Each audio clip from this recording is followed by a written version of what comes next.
Mac life academy YouTube channel पर आप सभी का स्वागत है। हम लोग आज डिस्कशन करने जा रहे हैं, जो कि आप लोगों को बता दूं मैं एडवांस मैथ का एक टॉपिक है ज्योमेट्री। तो इसमें कुछ इम्पोर्टेंट जो टॉपिक आता है जिससे सवाल आपके आज के समय में, जैसे अगर देखा जाए तो अभी हाल फिलहाल एमटीएस की भी वैकेंसी आई हुई है, या इससे पहले आपकी सीएचएसएल वगैरह का जो एग्जाम है उसके भी फॉर्म पड़े हुए हैं, तो उसमें भी है। और देखा जाए तो एक आपका सीजीएच जिसका मेंस भी होने वाला है, तो उसके लिए भी है। तो हम लोग देखते हैं इसमें जो टॉपिक है वो है ट्रायंगल। तो ट्रायंगल के कुछ कॉन्सेप्ट, सवाल तो अभी नहीं, सवाल को तो हम लोग बाद में प्रैक्टिस करेंगे, लेकिन अभी अगर मैं आपको बताऊं तो अभी मैं प्रैक्टिस कराऊंगा। आपकी कॉन्सेप्ट जो है उनको मैं देने का प्रयास करता हूं और कॉन्सेप्ट आपको मैं देता हूं। तो यहाँ पर अगर हम लोग देखें तो सबसे पहले कॉन्सेप्टों को समझते हैं और वो ट्रायंगल के होंगे सभी कॉन्सेप्ट। तो अगर हम बात करें ट्रायंगल के लिए, तो ट्रायंगल के लिए आपको पता है कि जो त्रिभुज होता है वो एक ऐसी आकृति होती है जो कि तीन भुजाओं से घिरी हुई आकृति होती है, और जिसके जो कोणों का योग होता है वो जो होता है वो होता है आपका 180 डिग्री। खैर हम यहाँ पर ये भी समझेंगे कि त्रिभुज के तीनों कोणों का योग 180 डिग्री कैसे होता है, तो अभी मैं यहाँ पे आपको डिस्कशन करूंगा। लेकिन अगर देखा जाए तो सबसे पहले कुछ बेसिक पॉइंट और है, उनको हम लोग एक बार देख लेते हैं कि जो बेसिक पॉइंट है। तो वो बेसिक पॉइंट है आपका पहला है कि ये अगर हम देखें यहाँ पर, तो ये त्रिभुज है आपका ए, बी और सी। तो अगर हम त्रिभुज की इसकी बात करें तो इस त्रिभुज के ये कोण आपका अगर देखा जाए तो ये कोण आपका सी है। तो अगर सदैव जो, वैसे हम लोग एक रूल्स बना लेते हैं कि त्रिभुज के जो एंगल होते हैं उनको हम कैपिटल लेटर के द्वारा व्यक्त करेंगे, और जो भुजाएं होती है त्रिभुज की उनको हम लोग स्मॉल लेटर के द्वारा व्यक्त करेंगे। तो अगर हम लोग बात करें कि कैपिटल लेटर, तो ये कोण सी है जिसको मैं कोण को दिखा रहा हूं कैपिटल लेटर से, और किसी भी त्रिभुज में कोण सी के सामने जो भुजा होती है उस भुजा को मैं दिखाऊंगा स्मॉल सी से। तो यहां पर मैं त्रिभुज के अंदर भुजाओं को दिखाऊंगा स्मॉल लेटर से और कोणों को दिखाऊंगा कैपिटल लेटर से। क्लियर? तो यहां पर बेटा अगर मैं बात करूं तो आप लोग यहां पर ध्यान देंगे, ये कोण बी है, इस कोण बी के सामने ये भुजा हो जाएगी बी। ये कोण ए है तो इसके सामने भुजा हो जाएगी बेटा स्मॉल ए। क्लियर मेरी बात? तो यहां पर अगर देखें तो ये कोण आपका बी हुआ, ये कोण आपका बेटा ए हुआ। तो अगर हम देखें तो यहां पर सबसे पहली बात ये समझते हैं कि इस त्रिभुज के तीनों कोणों का योग 180 अंश है कैसे।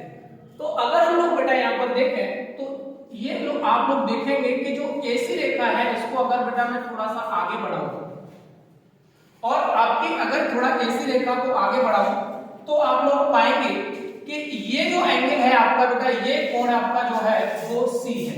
ये कोण बेटा आपका क्या है? सी है। और अगर आप लोग यहां पर देखें तो अगर मैं ए और बी रेखा को भी आगे बढ़ा सकता हूं, ए और बी रेखा को भी आगे बढ़ा सकता हूं, तो ये रेखा आपकी क्या है बेटा? ए बी रेखा है। ठीक है, ए बी रेखा है। इसको मैंने आगे बढ़ाया, आपको थोड़ा सा यहां पर ध्यान देंगे, ये पॉइंट जो आपका है बेटा ये ए बिंदु है। मैंने क्या किया, बीसी के समांतर, बीसी के समांतर ए बिंदु से पास होती हुई, बीसी के समांतर ए बिंदु से पास होती हुई एक रेखा खींची।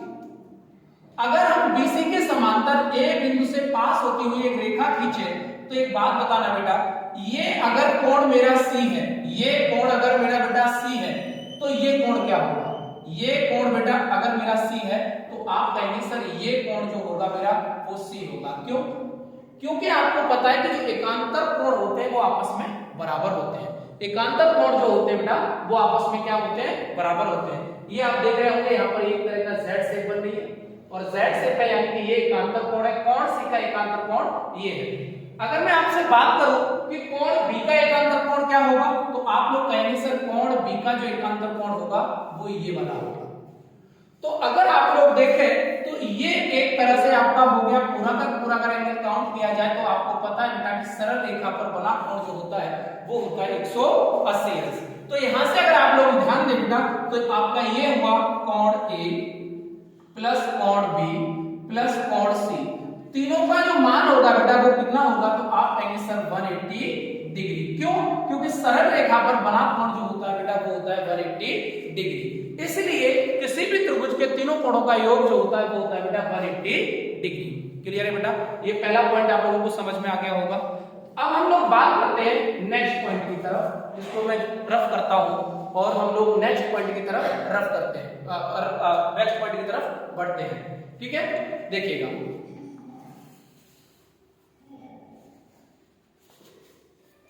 तो आप यहां पर ध्यान दें। अगला जो पॉइंट है वो हम लोग समझते हैं कि किसी भी त्रिभुज के जो बाह्य कोण का मान होता है, किसी भी त्रिभुज के एक बाह्य कोण का जो मान होता है वो दो अंतः अभिमुख कोणों के योग के बराबर होता है। एक प्रॉपर्टी होती है त्रिभुज की, क्योंकि ज्यामिति में आप लोगों को पता है कि जो ज्यामिति है वो गुणों का भंडार है, और वैसे भी अगर देखा जाए तो मैथमेटिक्स की जो माँ है, जननी है, वो आपकी ज्यामिति है। तो ज्यामिति का जो अगला पॉइंट है, क्योंकि गुण होते हैं इसके अंदर, तो अगला जो पॉइंट है वो हम लोग समझते हैं कि किसी भी त्रिभुज के जो बाह्य कोण का मान होता है वो दो अंतः अभिमुख कोणों के योग के बराबर होता है। कैसे होता है एक बार जान लेते हैं उस चीज को हम लोग। तो हम लोग बेटा यहाँ पर अगर ध्यान दें तो ये सबसे पहला यहाँ पर बाह्य कोण और एक होता है बेटा अंतः कोण। तो ऐसा मैंने अपने ऑफलाइन जो क्लासेस चलती है उसमें महसूस किया है कि बच्चों को नहीं पता होता कि हम बाह्य कोण कैसे लेना होता है और अंतः कोण कैसे लेना होता है। तो सबसे पहले तो आप लोग ध्यान देंगे कि अंतः कोण और बाह्य कोण को लेते कैसे हैं। कभी भी ध्यान रखिएगा, जो बाह्य कोण और अंतः कोण होते हैं वो सदैव एक सरल रेखा में होने चाहिए, एक सरल रेखा में होना चाहिए। जैसे कि अगर मैं ये मान लूं ये त्रिभुज ए बी और ये सी है, तो ये जो कोण सी है ये इसका अंतः कोण है, और ये वाला जो कोण बचा आपका ये इसका बाह्य कोण है, ये इसका बाह्य कोण है। मैंने क्या देखा है बच्चों को करते हुए कि बच्चा क्या करता है, अगर मैंने इस रेखा को ऐसे खींच लिया तो बेटा मैं बिल्कुल नहीं कहूंगा कि ये आपका बाह्य कोण है, ये कभी भी बाह्य कोण नहीं होगा। ऐसा आप लोग हमेशा ध्यान रखेंगे। तो सबसे पहली बात यह है कि बाह्य कोण और अंतः कोण बेटा सदैव कैसे होने चाहिए, एक सरल रेखा में होने चाहिए। तो मैं कह सकता हूं कि अगर ये कोण सी है तो मैं कह सकता हूं बेटा ये वाला जो कोण है इस त्रिभुज ए बी सी का, मान लिया ये कोण जो x है ये बेटा इसका बाह्य कोण है। मैं कह सकता हूं अगर मैं यहां पर बात करूं बेटा तो ये वाला जो एंगल है इसका, ये बेटा इसका मान लिया मैंने बाह्य कोण है। अगर ये x है तो मैंने बेटा ये मान लिया कि ये y है। अगर मैं बात करूं बेटा तो ये वाला जो कोण है ये मैंने बेटा मान लिया z है, और ये भी इसका क्या है, बाह्य कोण है।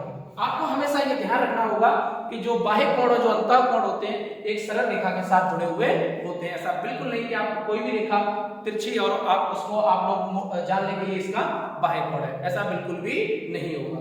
तो हम जानते हैं कि किसी भी बाह्य कोण का मान दो अंतः अभिमुख कोणों के योग के बराबर कैसे होता है, हम लोग इस बात को जान लेते हैं। तो अगर हम यहाँ पर ध्यान दें तो आप लोग बेटा एक बात बताइएगा कि क्या मैं इस कोण को, अगर मैं किसी भी त्रिभुज को, क्योंकि हम लोग पीछे अभी जान चुके हैं कि किसी भी त्रिभुज के तीनों कोणों का योग जो होता है, किसी भी त्रिभुज के तीनों कोणों का योग जो होता है वो होता है बेटा, अभी आपने पीछे देखा था कि किसी भी त्रिभुज के तीनों कोणों का योग जो होता है वो होता है 180 डिग्री। किसी भी त्रिभुज के तीनों कोणों का योग जो होता है वो होता है 180 डिग्री। अगर मैं यहाँ पर बात करूं तो एक बात बताओ बेटा, क्या मैं इस कोण को, इस वाले एंगल को, ये वाला पूरा जो कोण है, ये वाला कोण पूरा, क्या इस कोण को मैं यहां से लिख सकता हूं c plus x is equal to 180 degree? बोलो हाँ या ना। लिख सकता हूं इस बात को कि किसी भी त्रिभुज के तीनों कोणों का मान 180 डिग्री, और अगर मैं इस कोण की बात करूं तो ये कोण जो c प्लस x है ये भी कितना हुआ बेटा, 180 डिग्री। क्लियर है मेरी बात? तो अगर बेटा मैं यहां से बात करूं तो आप लोग पाएंगे कि ये भी 180 डिग्री, ये भी 180 डिग्री, तो दोनों को तुलना कर सकता हूं, दोनों को बराबर रख सकता हूं। तो अगर मैं दोनों को बराबर रखूं तो बेटा मैं कह सकता हूं कि a plus b plus c is equal to, आप कहेंगे बेटा c प्लस x। मुझे तो बाह्य कोण का मान चाहिए, तो आप कह सकते हैं सर c से c क्या हो गया, हमारा कैंसिल आउट हो गया। जब c से c कट गया तो बेटा एक बात बताइए, क्या मैं कह सकता हूं x equal to a plus b? बोलो हाँ या ना। तो यहां से आपको पता चला होगा कि यहां से आप देख सकते हैं कि किसी भी त्रिभुज के बाह्य कोण का मान, बाह्य कोण बेटा कौन सा है, x, किसी भी त्रिभुज के बाह्य कोण का मान जो होता है दो अंतः अभिमुख कोण, x के अंतः माने अंदर, अभिमुख कह सकते हैं एक तरह से विपरीत, अभिमुख कह सकते हैं विपरीत, तो x के विपरीत, तो बेटा अंतः अभिमुख, तो अंदर अभिमुख इसके विपरीत, तो बेटा ये कोण आपका ए है और ये कोण बेटा हमारा क्या है, बी है। तो किसी भी त्रिभुज के जो एक बाह्य कोण का मान होता है वो दो अंत अभिमुख कोणों के योग के बराबर होता है। क्लियर है मेरी बात, समझ में आ गई सभी को? तो यहां से बेटा अगर मैं अगली बात करूं, मैं कहूं आप लोगों से, आप एक बात बताना कि कोण बाई, जो कोण बाई होगा ये इस त्रिभुज का बाह्य कोण है, इसका मान क्या होगा? तो आप तुरंत कहेंगे सर कोण बाई जो होगा दो अंत अभिमुख कोणों के योग के बराबर है। तो आप कह सकते हैं सर कोण बाई जो होगा वो होगा कोण बी प्लस कोण सी के योग के बराबर। मेरी बात समझ आई बेटा आप लोगों को? और अगर मैं यहां से बात करूं कि यहां से आपका कोण z क्या होगा, क्योंकि आपको पता है कोण z भी क्या है, इस त्रिभुज का बाह्य कोण है, तो मैं आपसे कहूं कि कोण z क्या होगा। तो अगर आप कोण z देखें तो कोण z बराबर बोलेंगे सर कोण जो z होगा अंतः अभिमुख कोणों का योग होता है। तो अंतः अभिमुख, तो इसका बेटा क्या हो गया, कोण a और कोण c। तो आप कहेंगे बेटा कोण a प्लस कोण c। तो आपको इस तरह से बेटा समझ में आ गया होगा। पहला पॉइंट हमने सीखा किसी भी त्रिभुज के जो बाह्य कोण का मान होता है वो आपका दो अंत अभिमुख कोणों के योग के बराबर होता है। उससे पिछला वाला पॉइंट सीखा था बेटा हम लोगों ने कि किसी भी त्रिभुज के तीनों कोणों का योग 180 अंश कैसे होता है। मेरी बात समझ में आ गई होगी सभी को? उम्मीद है कि आप लोग इसको एक बार सही से और समझेंगे। क्लियर? एक पॉइंट मैं आपको और बताता हूं, उसको आप लोग ध्यान से सुने। हम लोग जान लेते हैं अगला जो थर्ड पॉइंट है बेटा, थर्ड प्रॉपर्टी ये कहती है त्रिभुज के लिए, थर्ड प्रॉपर्टी ये कहती है कि किसी भी त्रिभुज के तीनों बाह्य कोण का मान, किसी भी त्रिभुज के तीनों बाह्य कोणों का मान 360 डिग्री कैसे होता है।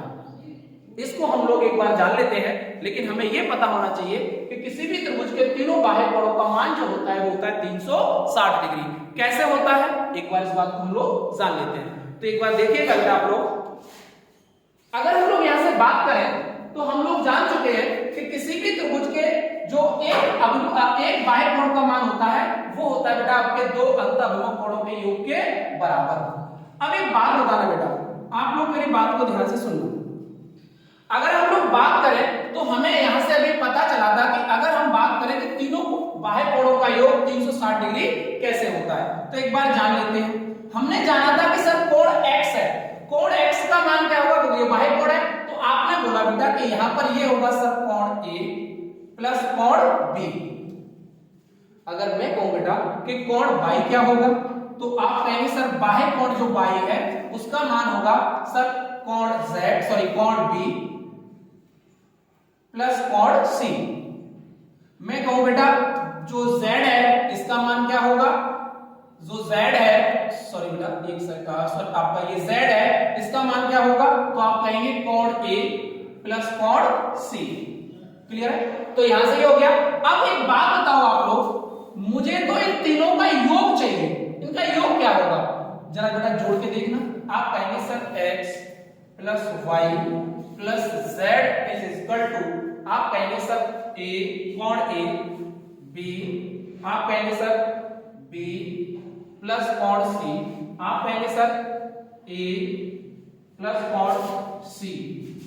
एक बात बताओ बेटा, a कितनी बार आया, 2 बार, b कितनी बार आया, 2 बार, बेटा c कितनी बार आया, 2 बार।